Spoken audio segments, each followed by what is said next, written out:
Dans cet exercice, un CCP majeur de 2018, on s'intéresse à une fonction f définie par f de x égale l'intégrale de 0 plus infini de sinus xt sur t fois exponentielle moins t dt. Donc dans une première question, on nous demande de montrer l'existence d'une intégrale qui a priori n'a pas grand chose à voir, l'intégrale de cosinus xt exponentielle moins t. Donc pour démontrer cette existence, le plus simple c'est de démontrer que, donc là il y a une faute de frappe, que mon application bien sûr est continue sur R+, donc j'ai qu'un problème ici en plus infini. Et en fait ma fonction cosinus xt exponentielle moins t, en valeur absolue elle est plus petite que exponentielle moins t. On aurait aussi pu écrire que cos xt exponentielle moins t est un grand taux de exponentielle moins t. Et comme la fonction qui a t associée exponentielle moins t, par comparaison, ma fonction est intégrable sur R+, par comparaison, ma fonction l'est aussi. Et en particulier, du coup, l'intégrale converge. Ensuite, on nous demande de montrer que cos xt exponentielle moins t est égal à k sur 1 plus x2, où k est à déterminer. Donc pour faire ça, on va passer par l'intégrale complexe. Donc on va dire que la cosinus de xt, c'est la partie réelle de exponentielle ixt. Mais attention, pour pouvoir écrire, pour sortir la partie réelle de l'intégrale, donc pour écrire que l'intégrale de cos xt est égale à la partie réelle de l'intégrale de eixt fois exponentielle moins t, il faut avoir au préalable la convergence de cette intégrale-là. Alors pourquoi est-ce que cette intégrale converge? Ben pareil, si on raisonne en module ici, le module de la fonction exponentielle xt exponentielle moins t est inférieur à exponentielle moins t, ce qui nous donnera l'intégrabilité de la fonction et donc la convergence de l'intégrale. Donc du coup on a le droit de sortir la partie réelle de l'intégrale et on obtient, donc ici la primitive se calcule facilement, donc on obtient ça, et on doit chercher finalement la partie réelle de ce complexe, et donc pour obtenir sa partie réelle, on multiplie par la forme conjuguée en haut et en bas, et on prend la partie réelle, donc on trouve que la partie réelle c'est 1 sur 1 plus x2, et que la constante k demandée, indépendante de x, c'est k égale 1.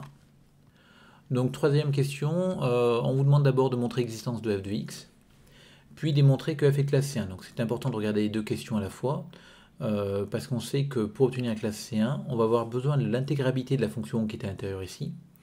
Donc plutôt que montrer seulement la convergence de l'intégrale, j'ai intérêt de faire plutôt de l'intégrabilité. Donc c'est ce qu'on va faire ici. Donc on va utiliser le fait que déjà la fonction à l'intérieur de l'intégrale est continue sur 0 plus infini. Donc attention, ici on a un problème en 0 et en plus infini. Et on va utiliser l'inégalité qui est très classique. La valeur absolue de sinus u est plus petite que la valeur absolue de u pour tout u dans R.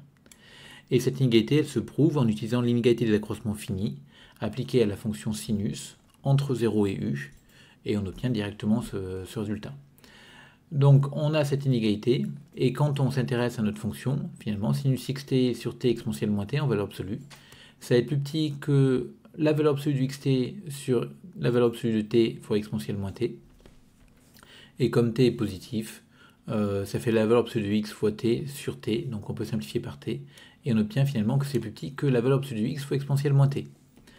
Donc en particulier, on obtient que notre fonction, ça va être un grand taux de exponentielle moins t, et donc on obtient qu'elle va être intégrable, parce qu'exponentielle moins t est intégrable sur R plus étoile. Alors vous remarquerez qu'ici, je l'ai refait avec l'inégalité. Bon, avec le recul maintenant, j'ai plus tendance à rédiger ça avec le grand taux, mais les deux marchent. Donc on obtient bien l'intégrabilité souhaitée. Donc en particulier f de x existe.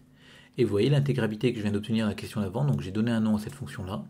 Je l'utilise dans la question suivante pour dire que cette fonction-là est intégrable sur R plus étoile, ce dont j'ai besoin pour mon théorème de dérivation des intégrales à paramètres.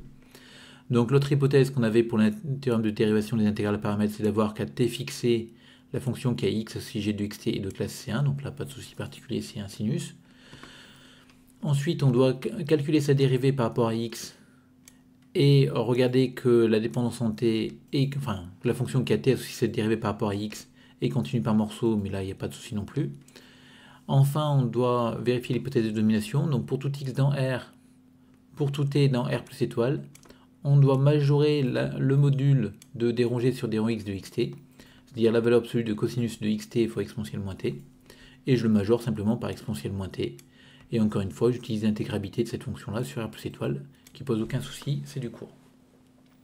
Donc j'ai toutes mes hypothèses pour appliquer mon théorème de dérivation des intégrales à paramètres. Ça me permet d'affirmer que ma fonction f est classe C1 sur R. Et pour tout x dans R, quand je calcule mon f' de x, ça va être l'intégrale de 0 plus infini de ma dérivée de g par rapport à x. Et cette dérivée de g par rapport à x, c'est cos xt exponentielle moins t dt. Bon, ensuite, l'intérêt, on nous demande maintenant une expression de f. Donc on se rend compte qu'on est retombé, la dérivée de f, c'est cette intégrale-là, qu'on a calculée, qui s'écrit sous la forme 1 sur 1 plus x2. Donc comme la dérivée de f, f' c'est 1 sur 1 plus x2 pour tout x appartenant à R, ça veut dire que f et R tangente ont la même dérivée, et donc elles diffèrent d'une constante. Donc f de x est égal à R tangente x plus une constante pour tout x dans R. Et pour trouver cette constante-là, je vais me servir de la valeur de f en 0, parce que f de 0, je sais le calculer, parce que c'est l'intégrale de sinus 0 qui fait 0, donc ça va faire 0. Et en identifiant, j'obtiens donc que arc tangente de 0 plus c égale 0, donc c égale 0. On a donc obtenu que pour tout x dans R, f de x est égal à arc tangente x. Bon, ensuite on s'intéresse à une autre fonction, donc une autre fonction définie par une intégrale à paramètres, donc L de x qui est égal à cette intégrale-là. On se rend compte tout de suite que si on change de variable en posant t égale xu, on va faire apparaître ici du 1 sur x fois t, et donc ça correspondrait finalement à ma fonction f appliquée en 1 sur x. Donc c'est une manière d'obtenir l'existence de cette intégrale-là. Le problème, c'est que mon changement de variable là, j'aurai le droit de le faire que pour x différent de 0, et il faudra que je traite le cas x égale 0. Séparément, donc m'intéresser à l'intégrale de sinus u sur u. Et pour démontrer que cette intégrale là converge, l'intégrale de sinus u sur u, le mieux à faire, c'est de faire une IPP pour faire apparaître du quelque chose sur u2. Et j'aurai comme ça la convergence au plus infini, sachant que le morceau sur 0,1 ne pose pas de problème, parce que la fonction sinus u sur u est prolongeable par continuité en 0. Et donc sur 0,1 elle va être intégrable, donc en particulier l'intégrale va converger, et sur 1 plus infini on sera amené à faire l'IPP dont je vous ai parlé, donc en dérivant 1 sur u. Bon, quoi qu'il en soit, là je vais faire ça à la main, donc directement. Donc directement, ma fonction à l'intérieur de l'intégrale elle continue sur 0,1, donc j'ai un problème en 0, et je vais évacuer ce problème en 0 en faisant un équivalent. Donc ça tend vers 1 quand u tend vers 0. Donc ma fonction est prolongeable par continuité sur 0,1, donc intégrable sur 0,1. Donc en particulier, cette intégrale-là converge sur 0,1. Maintenant, sur 1 plus infini, je vais utiliser... Alors si x est dans R plus étoile, j'ai ma fonction va être un grand taux de 1 sur u2, donc c'est même un petit taux. Hein. Or, la fonction qui a u associé à 1 sur u2 est intégrable, donc par comparaison, ma fonction aussi, donc l'intégrale convergera. Donc vous voyez que si x appartient à R plus étoile, on a fini. Et si x égale 0, on retrouve l'IPP dont je vous ai parlé. Donc on dérive le 1 sur t, on primitive le sinus, et on fait comme ça apparaître que mon intégrale sera de la même nature que...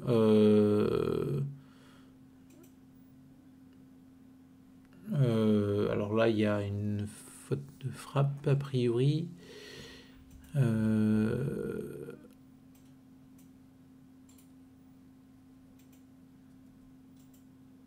Alors, oui, alors en fait là je suis allé un petit peu vite en besogne. Donc, bien sûr ici on a x égale 0, donc cette partie là va disparaître. Et donc c'est mon u de t v' de t. Et elle aura la même nature que l'intégrale de moins cosinus t, enfin de cosinus t sur t2. Et ce cosinus t sur t2, on va montrer qu'elle converge, l'intégrale, parce que cosinus t sur t2 c'est un grand taux de 1 sur t2 en plus infini. Donc là, je suis allé dans la rédaction, je suis quand même allé très très vite ici. Bon, je reprendrai.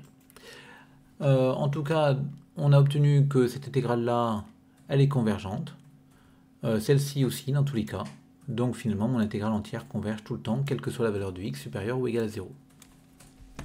Donc dernière question, on nous dit qu'on admet que on suppose qu'elle est continue en 0. Donc on l'admet. On vous demande de calculer L de 0.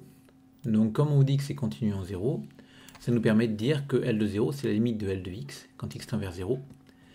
Et pour tout x strictement positif, on va faire le changement de variable dont je vous ai parlé au début de la question précédente. Donc poser t égale xu. Du coup on a du égale 1 sur x dt. Et mon intégrale L de x va être égale à l'intégrale de 0 plus infini de cette fonction-là, c'est-à-dire est égale à f de 1 sur x. F de 1 sur x, c'est arctangente de 1 sur x, vu qu'on avait vu que f c'était la fonction arctangente, et donc ça tend vers pi sur 2. Donc, en supposant que L est continu en 0, on a L de 0 qui est la limite de L de x quand x tend vers 0, donc qui est égal à pi sur 2.